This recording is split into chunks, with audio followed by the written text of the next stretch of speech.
오늘장 제약바이오 그리고 코로나 관련주들이 또 기지개를 켰습니다. 트레이딩 관점으로 봐야 될지 좀 길게 봐야 될지 전체적인 시장 전략 세워드릴게요. 오늘 어떤 종목부터 특징주로 다뤄볼까요? 오늘장에서는 코로나19 렘데시비르가 아마 가장 이슈가 아닐까 싶습니다. 바로 지난 5월이었죠.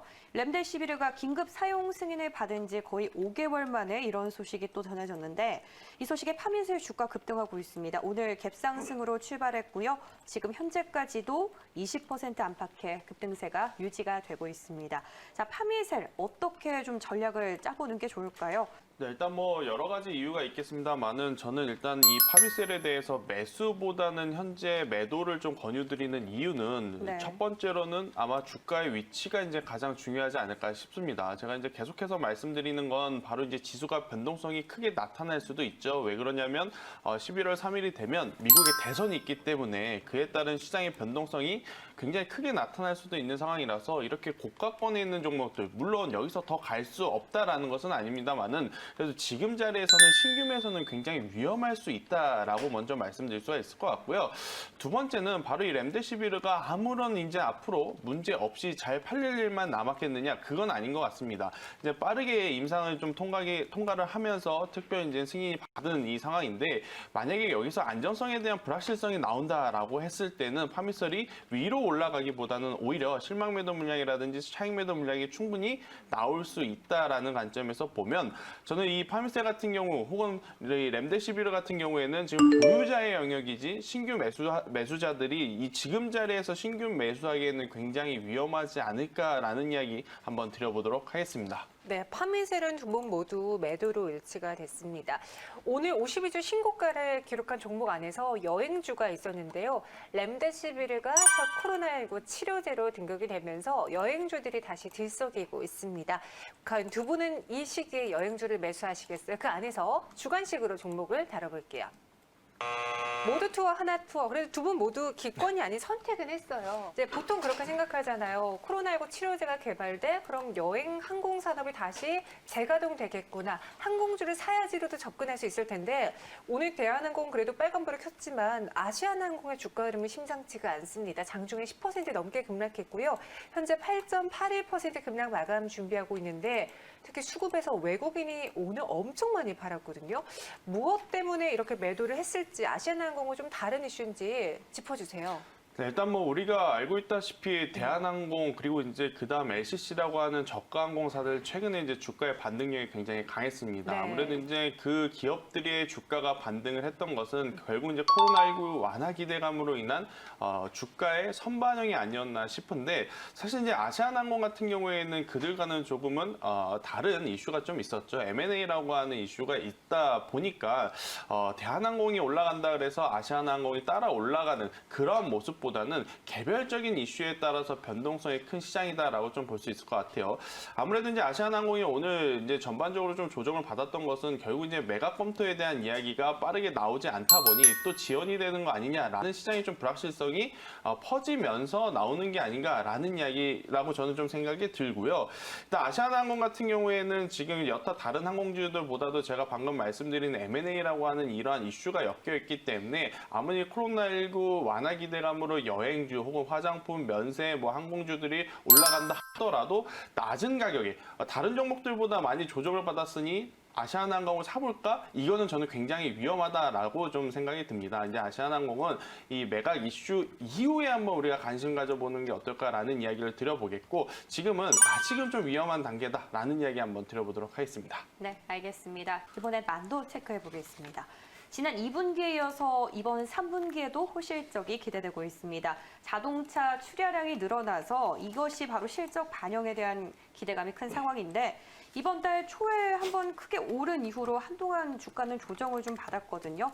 네, 일단은 만도 같은 경우에는 여러분들도 아시다시피 완성차에 들어가는 부품을 만들면서 이 자율주행 모멘텀이랑 엮여 있다라고 보시면 될 것 같습니다. 결국 이제 완성차가 많이 팔리면 팔릴수록 부품주들이 굉장히 좋은 모습을 보일 수밖에 없는데 아시다시피 현대기아차가 1분기, 2분기보다 굉장히 좋은 3분기, 4분기 이 판매량, 실적이 아니고요. 판매량을 지금 기록했다라는 이야기가 있다 보니 부품주들이 자연스럽게 실적이 좋아질 수밖에 없는 상황이다라고 좀 말씀드릴 수가 있을 것 같아요.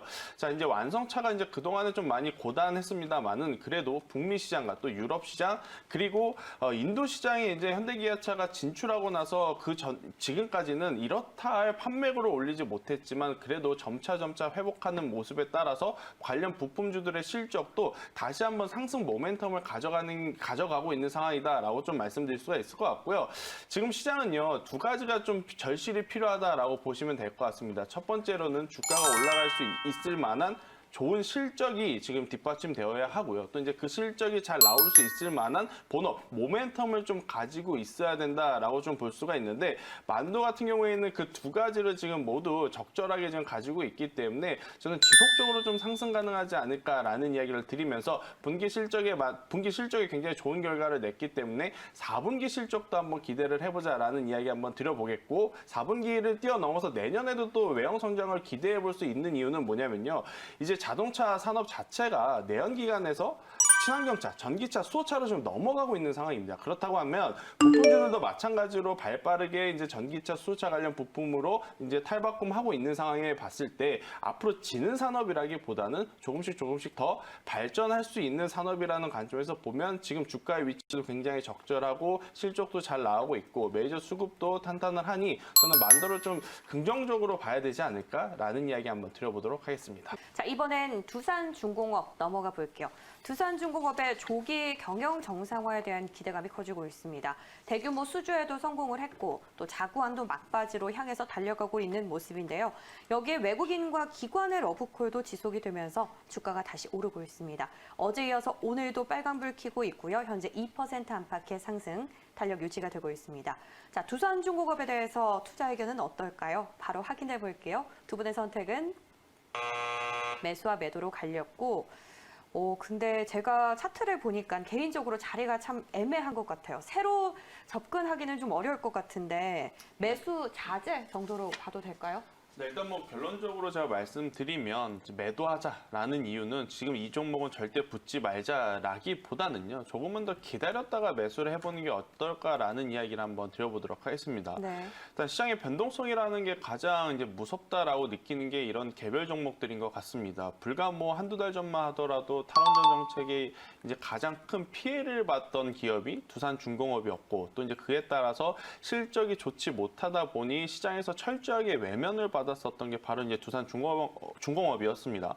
뭐 코로나19가 터졌던 아니면 코로나19가 완화가 됐던 사실 이제 두산중공업의 주가는요 시장에 그렇게 크게 반응하지 못하고 연일 조정세가 좀 강했습니다. 하지만 이제 최근에는 다시 한번 수주에 대한 기대감이 이제는 여전히 살아 있다라고 좀 볼 수가 있을 것 같고 그렇다면 이 두산중공업의 주가를 계속해서 조정을 하게끔 만들었던 실적에 대한 불확실성이 이제는 해소됐다라는 측면, 또 해소가 될 가능성이 높다라는 측면이 메이저 수급들로부터 지금 굉장히 관심을 갖게 만들고 있는 상황이다라고 좀 말씀드릴 수가 있을 것 같은데요. 개인 투자자분들에게 제가 이제 드리고 싶은 이야기는요. 굉장히 좋은 모멘텀이 있고 주가가 여기서 더 상승할 가능성은 높습니다만 지금 위치에서 무리하게 투자를 하는 것은 조금은 자제를 하는 게 어떨까라는 이야기를 한번 드려보도록 할게요. 자, 제가 지금 화면에 띄워놓은 게 두산중공업의 이 주봉 차트를 좀 띄워놨습니다. 뭐 2,500원이었던 주가가 지금 불과 뭐 한 달 반, 한 두 달 사이에 뭐 15,000원까지도 이제 급격하게 올라왔는데요. 이거는 꼭 알아두셔야 되는 게 급격하게 올라오면 추가적으로 상승하기 위해서는 차익 물량이라든지 이격 조정이 필요하다라고 보시면 될 것 같습니다. 이제 이격 조정이 이제 뭐냐면 이평선들이 한 곳으로 또 모이는 그러한 기간 조정이 필요한데 저는 지금 구간이 기간 조정으로 가는 그러한 길목에 있다라고 좀 보고 있어서요. 지금 자리에서 매수라기보다는 조금 더 기다렸다가 12,000원 이하로 내려왔을 때 접근을 하는 게 어떨까라는 이야기 한번 드려보도록 하겠습니다. 제가 최근에 뭐 2%가 아니고 다른 이제 프로에서 종목 상담을 좀 받아보면 이 매수하신 위치들이 다 너무 고점에 있어요. 진짜 올라가는 말에 이제 올라타서 더 올라갈 때 팔자라는 좋은 말이 있긴 하지만 지금처럼 시장에 불확실성이 있을 때는요. 괜히 높은 위치에 있는 종목을 사셨다가는 다시는 못 볼 가격에 물릴 수도 있다라는 것을 꼭 명심하시고요. 조정 시에 접근을 하는 게 어떨까라는 이야기까지 한번 드려보도록 하겠습니다. 한 주를 어떻게 기억하실 건지 김태성 팀장님 그리고 다음 주는 어떤 전략으로 미리 대처해 볼까요?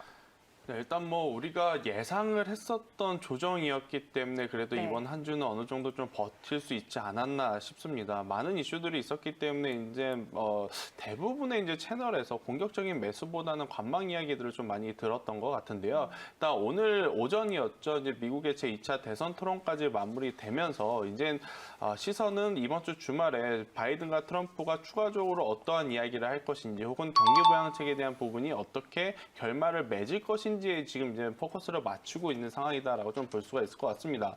우리나라 시장도 마찬가지인 것 같아요. 아무래도 이제 글로벌 이슈가 많다 보니까 굉장히 이제 메이저 주체들이 강하게 이제 매수를 들어오기에는 조금은 애매했었던 한 주였습니다만 오늘 그래도 긍정적으로 볼 수 있는 부분은 유가증권 시장, 코스피 시장에 기관과 외국인의 양매수가 오랜만에 들어왔다라는 부분은 좀 긍정적이지 않을까 싶습니다. 오늘 장 출발만 하더라도 약세였던 삼성전자와 SK하이닉스가 그래도 장 후반부로 갈수록 굉장히 좋은 모습을 보이면서 마감을 했다라는 관점에서 본다면 이번 주보다는 조금은 더 나아지는 한 주가 되지 않을까라는 이야기를 한번 드려보도록 하겠고요. 일단 지수보다는 결국 이제 중소형 개별주 위주의 테마주 장세가 흘러갈 가능성이 높습니다. 오늘 같은 경우에도 중국 소비재 관련 기업도 화장품주들이 굉장히 좋은 모습을 보였는데 저는 이러한 종목들, 이러한 섹터는 다음 주에도 여전히 움직일 가능성이 높지 않나. 이제 한 가지 더 말씀을 드리면 대장주라고 할 수 있는 기업들, 뭐 화장품주로 예를 들어 봤을 때는 LG생활건강이 추세를 깨지 않고 여전히 좋은 모습을 보여준다? 그러면 중소형 개별주, 2등주, 3등주도 우르르 따라가면서 테마가 형성될 가능성이 높거든요. 그래서 네. 이제 많은 개인 투자자분들도 일단 시총 상위 종목들 중에서 아직도 추세가 깨지지 않고 여전히 좋은 모습을 보이고 있는 업종과 기업을 집중하셨다가 그 기업에 포함되어 있는 중소형 개별 테마주들을 관심 있게 보는 게 어떨까라는 이야기 한번 드려보도록 하겠습니다.